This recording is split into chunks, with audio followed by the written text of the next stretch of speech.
Living together is impossible. Haven't I said I've reached my limit? I desperately appealed to my wife, Mary, but she just looked at me coldly and retorted, "If you've got a problem, why don't you leave?" "Fine, I'll leave this house." With divorce papers in hand, I stormed out. "I'm going to file this right now," I muttered to myself. After quickly submitting the divorce papers I received from my wife, I couldn't help but wonder what fate awaited her and her mother. My name is John White, and I'm turning 41 this year. My wife, Mary, and I have been married for 7 years. We both work different jobs. I was raised by my maternal grandparents after my parents died in a car accident when I was little. My grandfather, who loved to travel, took me to various places as I was lonely without my parents. Influenced by him, traveling became my hobby. I'd blog about my solo travels and earn income as a freelancer. It was on one of these trips that I met Mary. We happened to meet at a bar where she was drinking with a group of people. I found myself inadvertently following Mary with my eyes because she was at the center of everyone's attention and cared for me. Mary, who worked at a brokerage firm as a hardworking salesperson, seemed so bright to my eyes. We exchanged contact information, and after a strong pursuit, we started dating and eventually got married. Even after marriage, I continued writing blog articles from home while Mary worked as a company employee. One day, as I was chilling with a cup of coffee, Mary said, "John, I'm off to work. Can you do the laundry and make dinner tonight too?" "Okay." "Hey, can you pick up a tomato can for tonight's meat pasta?" I asked. Mary frowned in annoyance. "I'm working outside, John. Because you're at home, you could do that much, right?" "Sorry, I might not have time to go out today. I'm swamped with work." At that moment, the living room door opened. "John, I've been listening. Why are you asking Mary to run errands?" It was my mother-in-law, Susan, who lives nearby. "Oh, Susan, what brings you here all of a sudden?" I asked in a trembling voice. She glared at me, and then Mary casually dropped a bombshell. "Oh, by the way, I gave her a key to this house." "What? Why would you do that without asking me?" Before I could confront Mary, Susan stared me down. "Is there a problem, John? You're pushing house chores on your working wife. You should be doing everything since you're home." "That's right, Mom. John is awful, isn't he?" Mary joined in with a smirk. "He comfortably lives at home, not earning much, and still has the nerve to be demanding." Being criticized like this, all I could do was bite my lip in silence. "All right, I'll go. Just listen quietly to what you're told since you're being supported by your wife," Susan said with satisfaction. Turning away from her, I retreated to my room. My biggest concern was Susan. After being widowed, she lived alone nearby and seemed to be proud of Mary, who graduated from a prestigious university and still doted on her. Since the beginning of our marriage, Susan disliked my work-from-home lifestyle, always making snide remarks.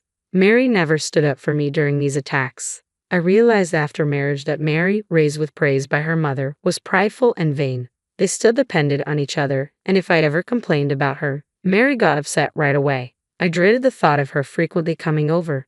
Just thinking about it made me feel depressed.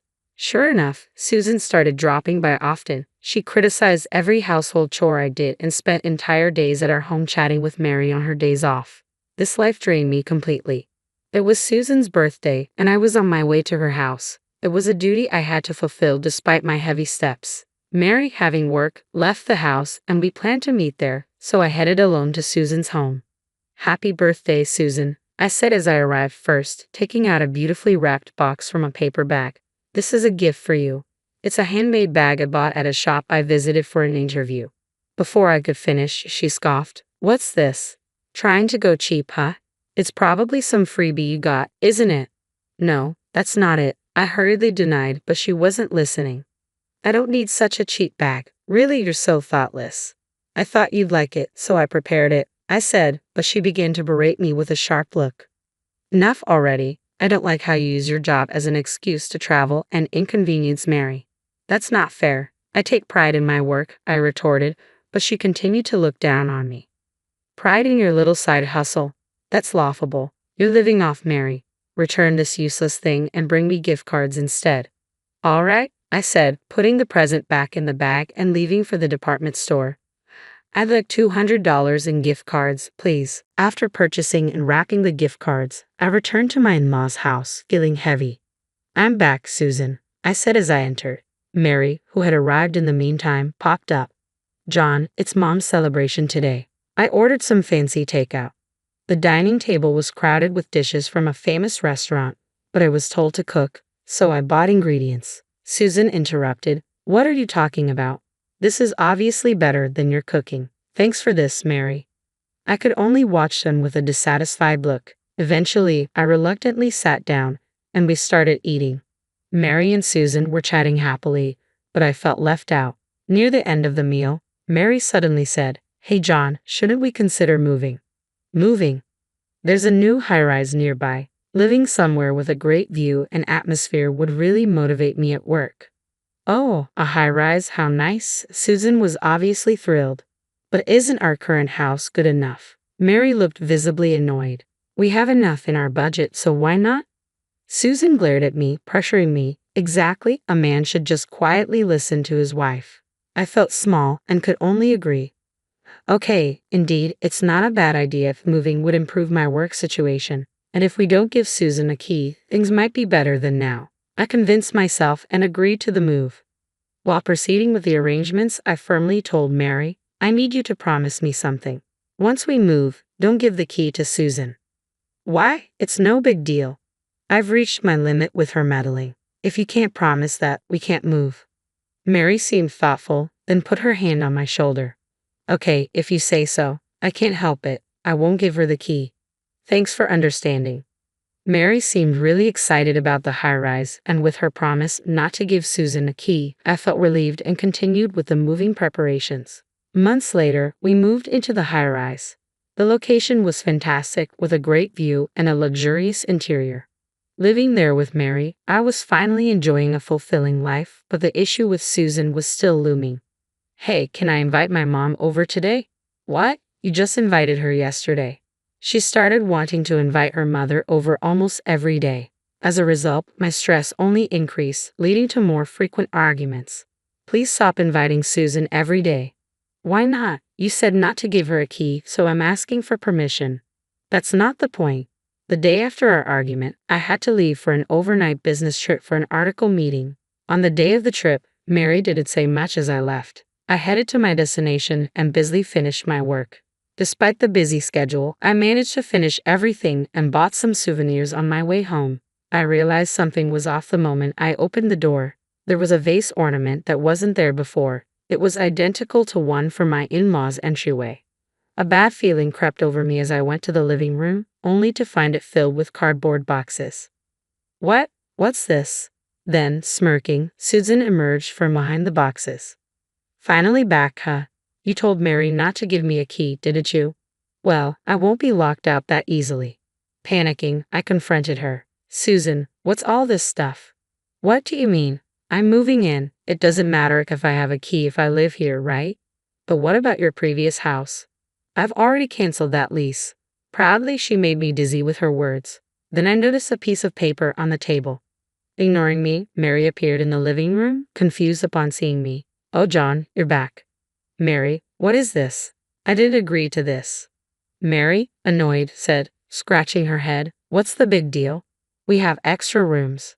I can't live with her. I told you I've reached my limit. Even though I made an impassioned plea to her, she looked at me with such cold eyes and set it off. If you have a problem, why don't you leave? Saying that, she held out completed divorce papers toward me. Are you serious? Dead serious. Remember, when you defy me, we're getting a divorce? Now sign it. She forcefully handed me the divorce papers. That's right. Mary and I will live here, so leave, will you? Mary and Susan said so with a look that said it was obvious. Despite everything I'd endured, this betrayal was unbelievable. In the end, they asked me to leave. I don't need a family like this anymore. Biting back tears in my vexation, I calmly stated, fine, I'll leave this room. Good. Get your stuff and go. I can't wait to see how you manage your life from now. As I packed, Susan's laughter echoed. Mary avoided looking at me, but I had to say something. Mary, are you sure about this? She smirked at me and said, you'll probably come back soon. Just cool off. I left the high-rise while Susan grinned at me. With divorce papers in hand, I thought, all right, I'll file this immediately. Deciding to part ways with my wife and mother-in-law, I moved on. A month later, while relaxing in my new condo, the intercom rang incessantly. "Who is it?" I asked. "It's us. Open up now." It was Susan and Mary on the screen. Initially wanting to ignore them, I let them in to avoid disturbing the neighbors. "What do you want?" I said with a troubled look. Susan snapped, "What do you mean by leaving that high-rise? It's obvious it's already been sold." Her shock was evident as I told her the truth. "Sold it? That condo was Mary's property, wasn't it? There's no way you could sell it." "Mary's property? What are you talking about? I bought that high-rise myself." Susan looked at me, who had a calm expression, and then at Mary, who stood there pale-faced and motionless. "What's that all about?" I sighed deeply, looking straight at Mary. "Mary, didn't you tell her?" She remained silent, avoiding eye contact. I turned to Susan, who was still confused. "You called me a bottle-feeding freeloader, but I'm actually the founder of a travel blog and occasionally appear in magazines and on TV." "Magazines? TV?" She gaped at me, astonished. I continued calmly, "So I have some savings. By the way, the gift you rejected because it was cheap costs over $1,000. $1,000. She looked shocked. "Well, I returned it as you wished. And about the food delivery on your birthday? Mary paid for it with my credit card." Her face went from shock to anger. Turning quickly to Mary, she said, "Mary, then we can just buy back the high-rise from him. You're a top salesperson with a salary of over $100,000, right? You must have some savings." Mary remained silent. Trying to hold back my laughter, I told Susan, "Mary doesn't have any savings." "What?" Susan looked surprised again, and Mary just stood there. I continued evenly, "She's been continuously losing money on stocks. She's almost out of savings. Isn't that right, Mary?" "No, Mary, that's a lie, right?" She grabbed Mary's arm, shaking her. Mary collapsed to the floor as if her legs gave out. I thought moving to the high-rise would motivate me and lead to success at work. But what? As I questioned her while staring at her, she continued mumbling evasively. "I failed again. Instead of buying it back, I can barely afford to live with Mom." "What?" Susan panicked. Ignoring her, I crossed my arms and said, "I knew it. Mary had no sense in trading stocks. I wanted to support her as her husband, but then Mary crawled in front of me and suddenly strongly begged, "John, I'm so sorry. Please, let's start over." "Mary, what are you saying to this man?" Susan tried to pull her up, but Mary shouted back, "But Mom, we can't survive without him." She kept begging me. I spoke softly, "Mary, look at me." Her eyes filled with hope as she raised her head. I continued gently, "You never helped with household chores, saying it was my duty as your work-from-home husband." "I'm really sorry about that," she apologized with a pained face. I ignored her apology and went on, "You belittled me, saying I should leave. And now this? You took too much for granted. We're already divorced. I don't want anything more to do with you. Let's go our separate ways." As I firmly spoke, she tried to cling to me, but I silently brushed her hand away. Susan, having witnessed everything, cried out in anguish, "Wait a minute. What about the high-rise and our luxurious life?"